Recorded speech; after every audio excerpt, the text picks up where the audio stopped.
কি শয়তান মেয়ে, সবকিছু জানার পরে আমার সাথে এখানে এসেছে। এই চল, এসে চলে যাও। যা দিয়ে আয়। সেখান থেকে ডিরেক্ট বাসায় চলে যাবি। আমার বৃষ্টি যে কোথায়? আমি যাবো না, আমি এখানে থাকবো। আমার মনে হয় সবকিছু থানায় জানানো উচিত। ওরা আমার আসল বৌমাকেও খুঁজে দেবে, এই নকলটাকে ওদের ফ্যামিলিতে পৌঁছে তার আগে আমাকে স্টেশনে যেতে হবে। বৃষ্টি যদি আমার জন্য অপেক্ষা করে, তাই যা, স্টেশন যদি বৌমাকে পেয়ে যাস। এই তো চল, এখানে তো থাকতে হবে না। আমি যাবো না। ভাই, এখানে একটা মেয়ে বসা ছিল, বসেছে। আপনি কি দেখেছেন? লাল শাড়ি পরা ছিল। ওই তো ভাই, আপনার পিছনে।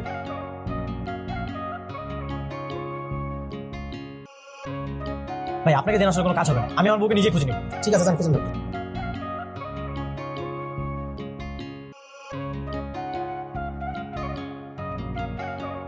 ভাই, যে ওইখানে যে একটা মেয়ে বসা ছিল, বসেছে, আপনি কি দেখেছেন? ভাই, লাল শাড়ি পরা ছিল। দেখেন না? কোথায় যে গেল? পুরো স্টেশন খোঁজা শেষ, কোথাও তো পেলাম না। দেখেন কারোর সাথে পালিয়ে গেছে নাকি।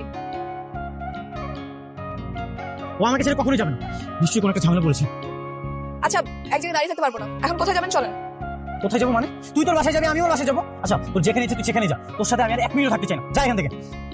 আচ্ছা, আমি থানায় যাবো, তুই যাবি? হ্যাঁ যাবো। চল।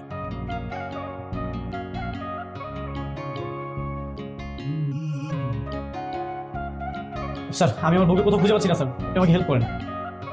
এই, সঙ্গে নতুন বউ আর বলতেছেন বউ খুঁজে পাচ্ছি না, তাহলে ইনি কে? সেও বউ। বুঝতে পারছি। আপনি আগে আমার বউটাকে খুঁজে বের করে দেন স্যার। আচ্ছা, এক কাজ করেন, আপনি ঠিক করুন। যদি এমন কাউকে পাই, মুখটা পড়া, মুখ দেখা যাইতেছে না, হ্যাঁ, তাহলে আপনার বাসায় দাঁড়ানো। ওকে, ঠিকানা লেখেন স্যার। বলেন। গুলশান 2, নিকুঞ্জ 2। আসতে। Sorry sir. বলেন।